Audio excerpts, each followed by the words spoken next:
bagaimana menghancurkan benteng-benteng atau kubu-kubu dalam pikiran kita. Ya, jadi mungkin bagi adik-adik yang masih SMP, maksudnya benteng-benteng di sini pikiran-pikiran yang sudah lama ada dalam pikiran kita ya, dalam alam bawah sadar kita yang kita mungkin tidak sadar, dan itu ternyata mengganggu perjalanan hidup kita ya, artinya mengalami Tuhan di dalam keseharian kita. Seharusnya itu menjadi hal yang biasa. Mungkin teman-teman berpikir, adik-adik berpikir mungkin saya diminta datang ke gereja, ikutin papa mama ibadah gitu kan, tapi Tuhan seperti apa sih, saya kok nggak pernah tahu gitu ya, dan lain sebagainya. Nah, hari ini kita mau belajar sama-sama supaya mata kita melihat, telinga kita mendengar, dan mulut kita belajar mengucapkannya. Ya, jadi pintu dari jiwa kita itu adalah mata, telinga, dan mulut kita. Ya, jadi kalau kita mungkin beberapa dari teman-teman pernah dengar tentang pelayanan kelepasan, terus kemudian belajar mengusir misalkan roh-roh jahat dan lain sebagainya, tapi kenapa kok ada orang yang setelah begitu masih aja hidup jatuh bangun di dalam perkara yang sama atau dosa yang sama berulang-ulang dan lain sebagainya. Nah, ini kita mau belajar sama-sama ya, atau mungkin nggak harus kelihatan yang terlalu mistik, tetapi kita belajar sama-sama kok kenapa saya tiba-tiba tanpa sadar mulai besok saya juga mulai ngomong kata-kata misalkan seperti anjir lah, apalah dan lain sebagainya gitu ya. Jadi hal-hal yang sebenarnya itu tidak berkenan kepada Tuhan, tapi itu mulai hal yang biasa bagi kita. Ya, kita mau belajar sama-sama. Bang Ican boleh ditampilin? Ya, kita belajar sama-sama, temanya demolishing mental stronghold. Jadi menghancurkan benteng-benteng ya dalam hidup kita. Kalau kita lihat di situ ada pride, ada tentang kebanggaan, kesombongan gitu ya, dan seolah-olah ada pikiran dalam, misalkan kalau ada kakak-kakak yang nyampein kita atau papa mama nyampein kita sesuatu, saya udah tahu lah, misalkan seperti itu ya. Jadi ini yang kita mau belajar sama-sama hari ini. Misalkan ada yang takut gitu kan, takut untuk berdiri di depan, takut untuk menyampaikan sesuatu. Kalau ada misalkan punya pendapat terhadap sesuatu, tetapi kita jadi takut menyampaikannya ya. Kita selalu merasa tidak cukup berani untuk menyampaikan itu. Ya, atau mungkin kita kepahitan terhadap misalkan ada orang-orang di sekitar kita yang mungkin punya otoritas kayak papa atau mama ya, sering pernah memarahin kita, dan akhirnya kita pernah mengalami peristiwa traumatis suatu masa kecil atau mungkin setelah besar, dan akhirnya kita masih menyimpan itu, kita punya kepahitan mungkin kepada orang tua kita, saudara-saudara kita, teman kita, atau mungkin teman kita di pelayanan, kakak rohani kita di pelayanan dan lain sebagainya ya. Terus kemudian bisa jadi ada kekhawatiran berlebihan gitu kan, saya nggak bisa melakukan ini, saya nggak bisa melakukan itu, saya memang orang yang biasa-biasa aja, saya tidak cukup punya background atau latar belakang yang bisa mendorong saya seperti itu gitu kan, saya mungkin dari keluarga biasa-biasa aja, atau mungkin ya saya cuman begini aja gitu, mungkin ada perasaan seperti itu. Ya, terus kemudian apalagi ada yang namanya people pleasing ya, ada orang yang sebenarnya tidak ingin melakukan itu tapi always say yes, jadi selalu bilang ya gitu kan, karena selalu ingin mau menyenangkan orang lain gitu kan, dan tidak mau selalu nggak enak lah gitu, jadi tidak berani untuk menyatakan bahwa sesuatu itu memang dia tidak suka atau dan lain sebagainya ya. Terus kemudian susah mengampuni lah dan lain sebagainya. Nah, kita mau belajar sama-sama bagaimana hal-hal ini. Kalau kita lihat ya, di belakang ini ada seseorang yang sebenarnya berusaha ingin tekun di dalam Tuhan, tapi dia dirantai oleh menara-menara itu. Ya, discouragement, self-doubt, ya ini banyaklah nih, kepahitan, pride, fear, people pleasing, unforgiveness, nah semua. Jadi dia pengen melayani Tuhan, dia pengen sebenarnya menjadi diri dia apa adanya, tapi dia nggak bisa gitu. Dia selalu berjuang tentang hal-hal yang seperti ini. Ya, lanjut. Oke, kita belajar tentang menghancurkan benteng-benteng. Nah, ada beberapa hal yang perlu kita tahu dan saya berharap selama nanti ibadah ini kita bisa jadi mengerti sama-sama ya.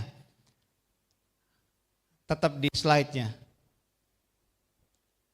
Oke, yang pertama, yang pertama you can cast out what you are still agreeing with. Jadi kita nggak bisa melepaskan apa yang masih kita sukai atau kita masih setujui.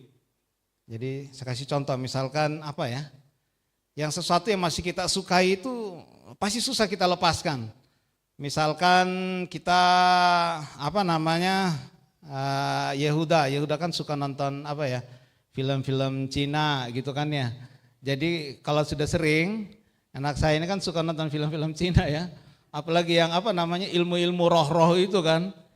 Nah, lama-lama dia akan susah bilang untuk melepaskan hal itu kalau dia sudah terlanjur sukai itu.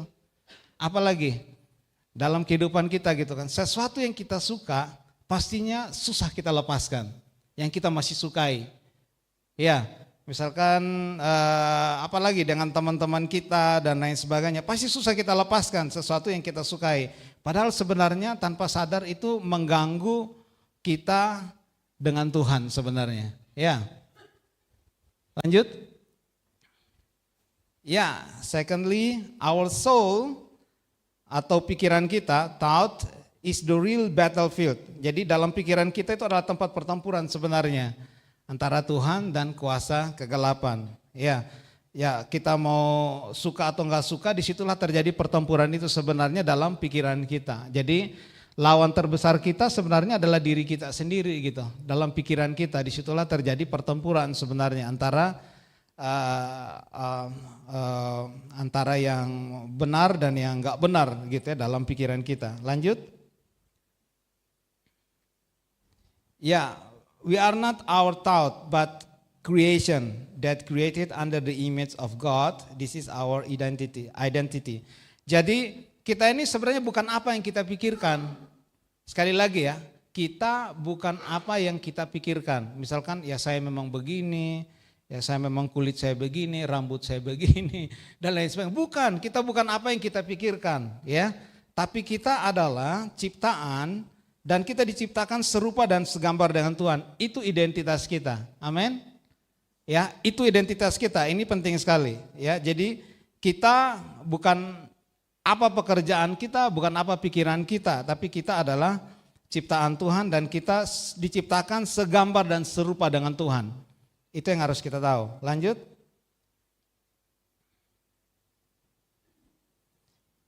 Ya, men are the charge to control the thought, the devil or demon take possessing the thought to control man. Jadi manusia harusnya menyadari bahwa kitalah yang menguasai pikiran kita sebenarnya.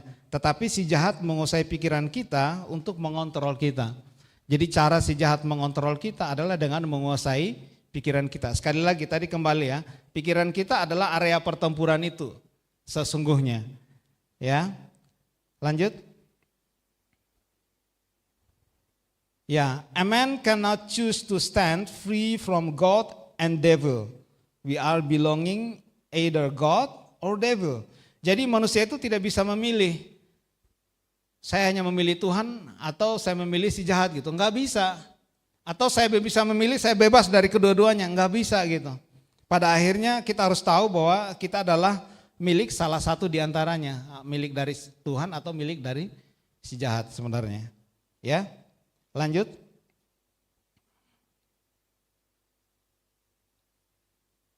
Ya. Nah, kita lihat sama-sama di 2 Korintus 10 ayat 4 dan 5. Kita baca sama-sama ya. 2 Korintus 10 ayat 4 dan 5. Ayat 4 dulu, 2, 3. Karena senjata kami dalam perjuangan bukanlah senjata duniawi, melainkan senjata yang diperlengkapi dengan kuasa Allah yang sanggup untuk apa?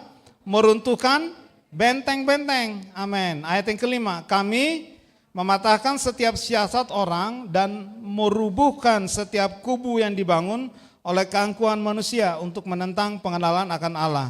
Kami menawan segala pikiran dan menaklukkannya kepada Kristus.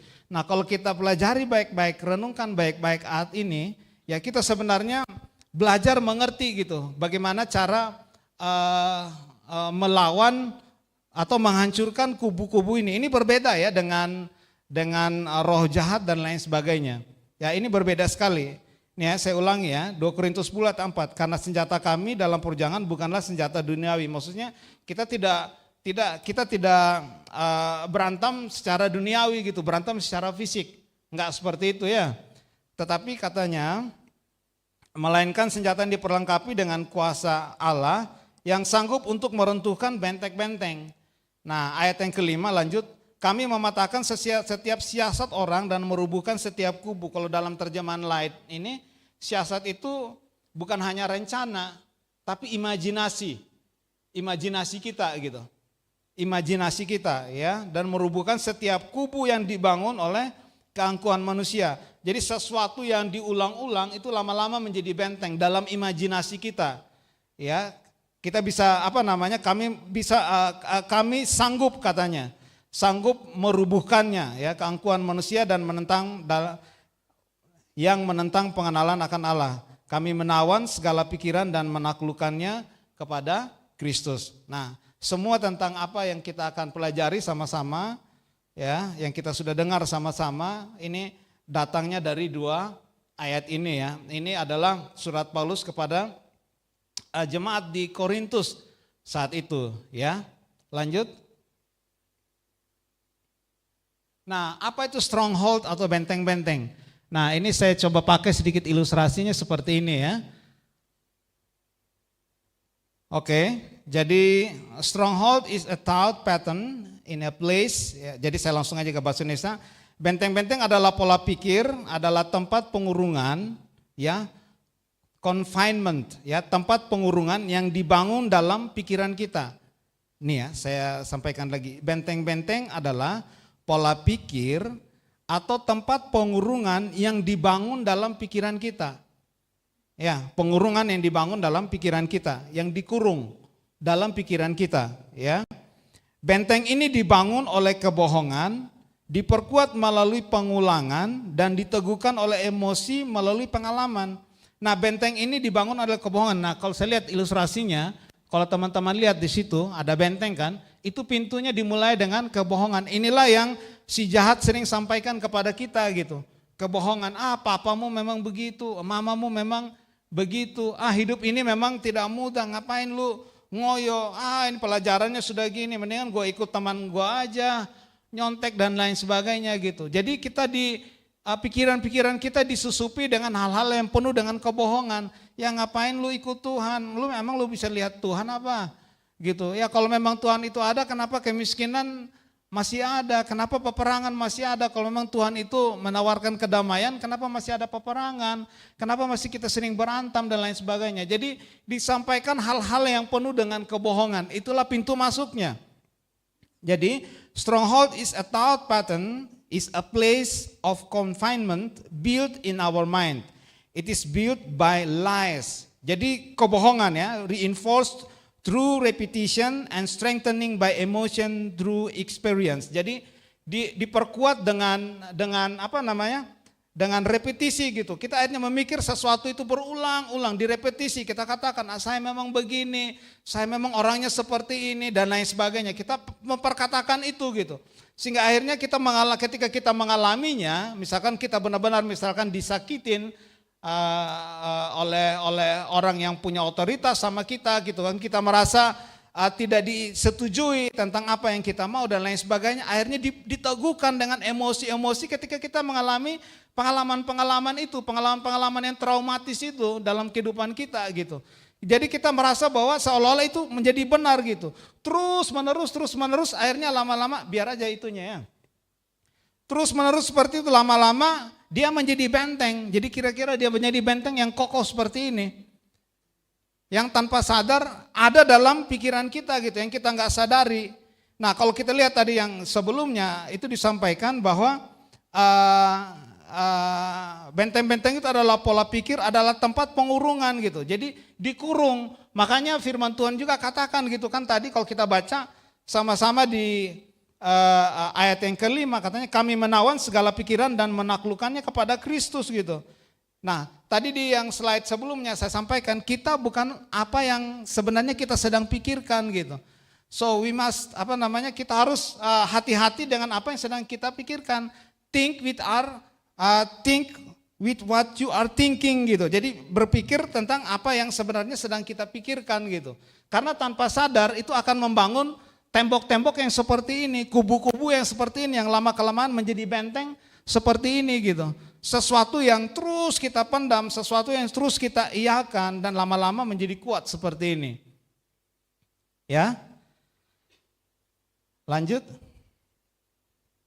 Lah terus kemudian bagaimana dengan misalkan kalau saya sudah dilayani kelepasan tapi kok saya masih mengalami hal-hal yang seperti itu gitu kan. Padahal sebenarnya saya sudah dilepaskan gitu, saya sudah diusir roh jahatnya gitu. Nah ini kita pelajari juga sama-sama. Ya roh jahat adalah pribadi, dia bisa diusir dengan segera.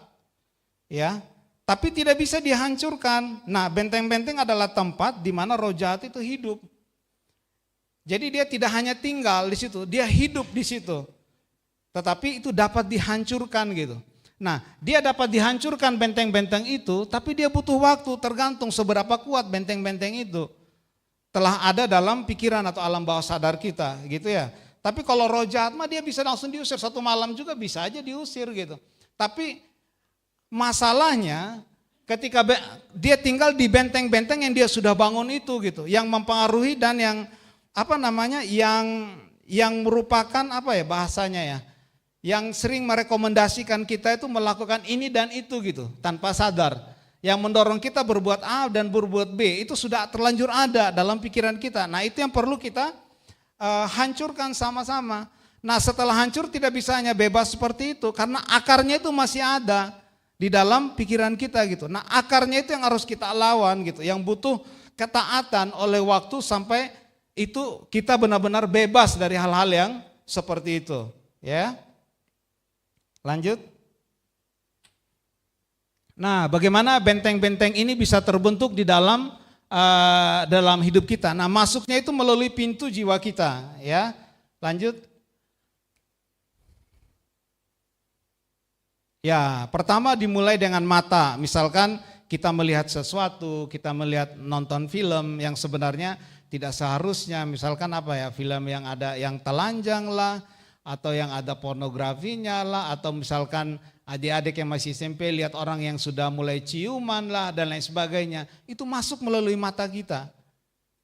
Ya, jadi bagaimana itu terbentuk? Pertama masuk melalui mata kita gitu. Nih ya, kalau kita belajar nih orang-orang yang kemarin itu saya mendengar ada satu kesaksian. Dia seorang, ini saya belajar tentang mental stronghold ya di sebuah video di YouTube. Jadi ada seorang artis porno di Amerika, pada akhirnya dia bertobat dan dia mengenal Tuhan. Dan kalau kita lihat gitu kan, kalau kita baca rata-rata kalau kita runut awalnya kenapa mereka jatuh itu sebenarnya mulai dari hal seperti ini gitu. Mereka lihat orang lain melakukan hubungan-hubungan yang seperti itu yang belum seharusnya ketika mereka masih SMP. Yang belum seharusnya gitu, mereka melihat itu 1 kali, 2 kali, 3 kali, lama-lama karena perulangan itu seperti saya bilang tadi disampaikan di awal ya, perulangan itu lama-lama dia terikat dengan hal itu gitu. Nah tanpa sadar ketika dia besar dia melakukan hal itu, dia masuk kepada industri itu gitu.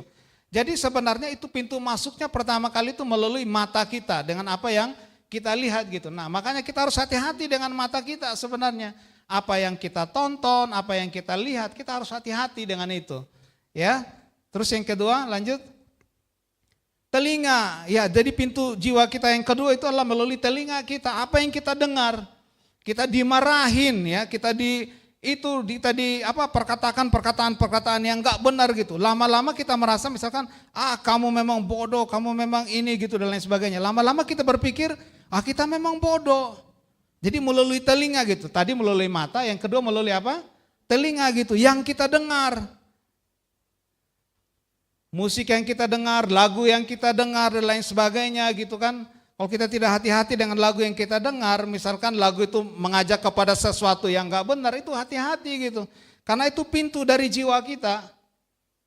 Nah kalau kita belajar yang bulan lalu, saya menyampaikan sedikit hal yang sama bahwa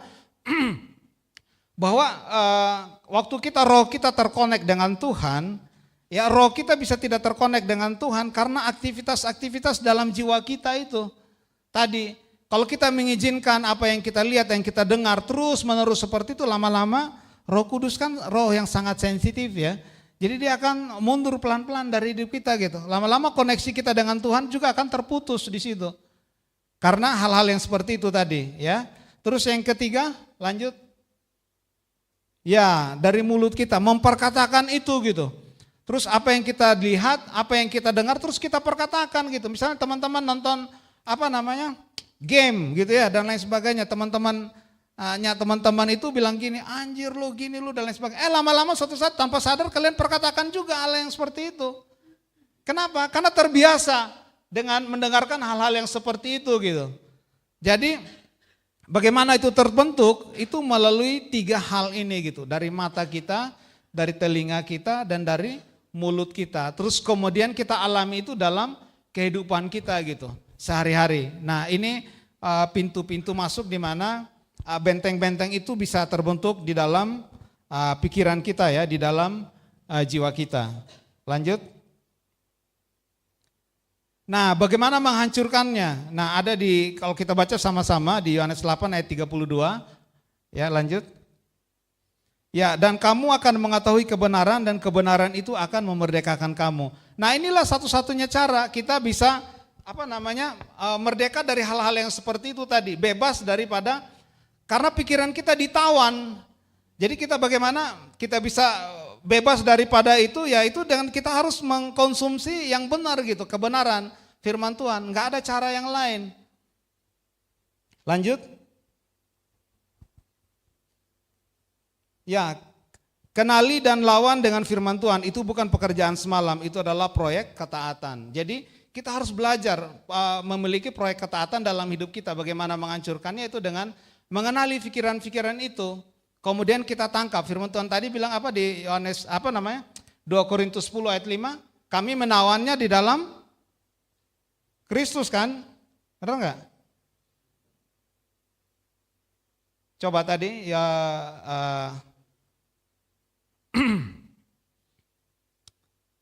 sebentar ya. Tadi 10 ayat 5, kami mematahkan setiap siasat orang dan merubuhkan setiap kubu yang dibangun oleh keangkuhan manusia dan menentang pengenalan akan Allah. Kami menawan segala pikiran dan menaklukkannya kepada Kristus. Jadi kalau menurut saya, ya mungkin ini kita bisa kalau menurut saya dalam hal ini, itu roh jahat yang kita tangking gitu loh. Tapi kalau pikiran, kalau menurut Rasul Paulus ini, katakan apa coba? Ditawan.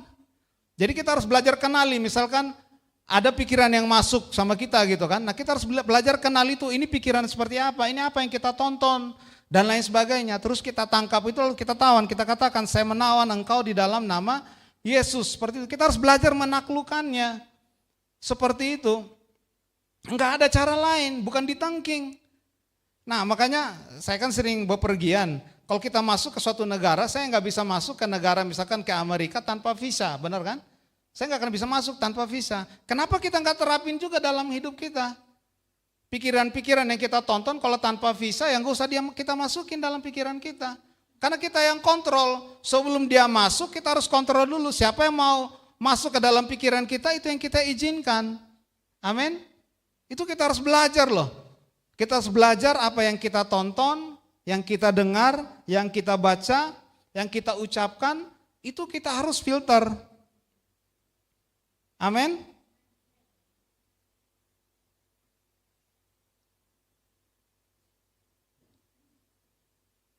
Ya, kalau kita lihat di Yosua 1 ayat 8 katakan seperti ini, janganlah engkau lupa memperkatakan kitab Taurat ini, tetapi renungkanlah itu siang dan malam, Nih, janganlah engkau lupa memperkatakan katanya.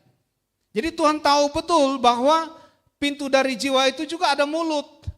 Memperkatakan. Jadi waktu baca firman Tuhan, jangan cuma renungkan, jangan cuma baca dalam pikiran kita.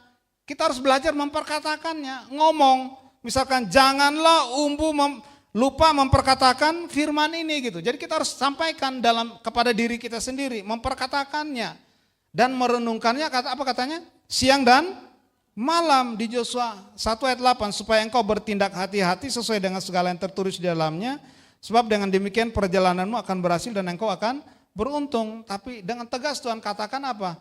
Jangan lupa memperkatakan kitab Taurat ini.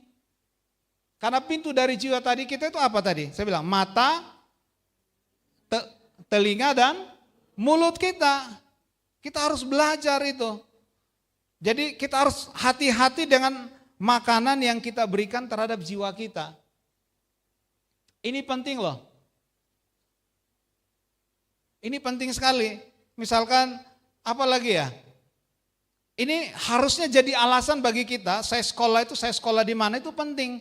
Karena seharusnya dengan belajar seperti ini kita tahu suatu saat Tuhan mau kita menjadi seperti apa gitu.